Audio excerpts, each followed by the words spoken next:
দোস্ত আসসালামু আলাইকুম, শুভ সন্ধ্যা। সবার জীবন ভালো হোক, সুন্দরময় হোক।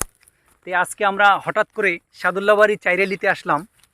আইসে আমরা ভাবি নাই যে আমরা তিনজন মানুষ এক জায়গায় হবো আজকে।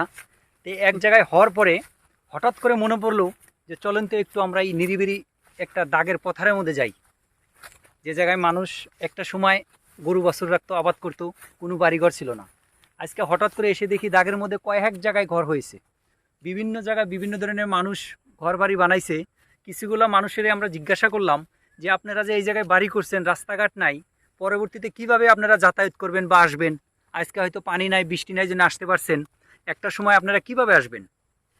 তো লোকটা বলল, দেখেন আমরা বাড়িঘর ভাঙা মানুষ, আমাদের সয় সম্পত্তি নাই জন্যে আজকে আমরা এরকম জায়গায় বাড়ি বানাইছি যাতে কষ্ট হলেও যেন আমরা আসতে পারি, ভবিষ্যতে যে রাস্তা হবো এই আশা নিয়ে ওনারা বাড়িঘর করছে।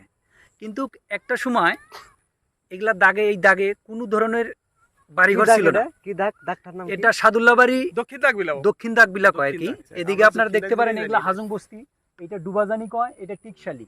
আপনি এইদিকে যাবেন কারোবদা, চাটিবুই, জিগাবাড়ি পাবেন। তে আমরা সবাই কর্মে ব্যস্ত থাকি, যার যার কামে থাকি আমরা। তে হঠাৎ করে আজকে মনে পড়লো একটু দক্ষিণ দাগটা সাদুল্লাবাড়ি ঘুরে দেখি। তে অনেক ভালো লাগলো। তে কিছুগুলা মানুষের জীবন কাহিনী বহুত কষ্টের। আমরা বাইরে থাকি বা বিভিন্ন জায়গায় থাকি, বহুত আরামে থাকি, কিন্তু কিছুগুলা মানুষ কিভাবে জীবিকা বা বাচ্চা কাচ্চা নিয়ে, পরিয়াল নিয়ে বসবাস করে, এগুলা মানুষের কত সময় অনুভব করতে হয়, তাহলে সে দিশা পাওয়া যায় মানুষের লাইফটা কী ধরনের চলে। ওই জন্য মানুষ কইছে একদিন না খেয়ে থাকলে গরিবের কথা বোঝা যায়, গরিব মানুষ কত কষ্ট করে থাকে। তারা গরিব মানুষ যথেষ্ট কষ্ট করে পরিশ্রম কষ্ট করে, কিন্তু সেই কষ্টটা যদি ভালো না হয় তাহলে তো পরিশ্রম করে লাভ হবে, তৃপ্তি আসবে না।